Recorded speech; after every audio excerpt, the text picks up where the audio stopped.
اگر کسی ملک کے صدر سے ہم مل کے آتے تو پھول جاتے ہیں خوشی سے، بھائی صدر صاحب نے ہمیں آدھا گھنٹہ ملاقات کا وقت دیا ہے. وہ آج صدر ہے، کل جیل میں چلا جائے گا، کیا پتا. صدارت کا کیا بھروسہ. اس صدر سے ملتے ہوئے پھول جاتے ہیں. عالمین کے رب نے بلایا ہے، ہم اس سے بات کر رہے ہیں تو کم سے کم پہچانے تو صحیح، جانے تو صحیح کہ اللہ سے کیا کہہ رہے ہیں، کیا مانگ رہے ہیں. نہ یہ معلوم ہے کہ کیا کہہ رہے ہیں، نہ یہ معلوم ہے کہ کیا مانگ رہے ہیں، تو کیش میں خدا کیا دے گا. صلوات پڑھ دے محمد. وہ تو دینا چاہتا ہے مگر ہم سمجھ کے تو پڑھیں. اب کیا ہے؟ الحمدللہ رب العالمین، وہ عالمین کا رب، اس نے مجھے وقت ملاقات دیا ہے. میں اس کے لائق کہاں، میری حیثیت کیا، کیوں دیا ہے؟ الرحمن، وہ رحمان ہے.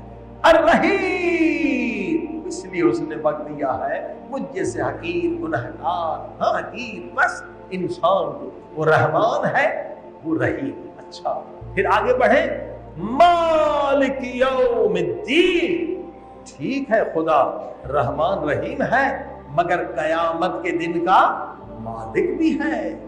اگر تو نے کسی پہ ظلم کیا ہے تو اس کے عذاب سے بچ نہیں سکتا، وہ قہار بھی ہے. مالک یوم الدین کیوں یاد دلایا؟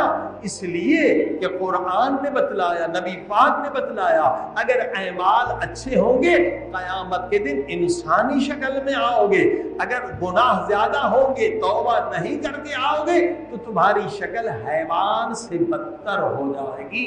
اہل بیت شفاعت کریں گے اگر ہم انسانی شکل میں جائیں گے. اگر ہم حیوان بن کے گئے، نبی پاک خود فرماتے یحشر الناس لا صور تحسن عندها القردة والخنازیر.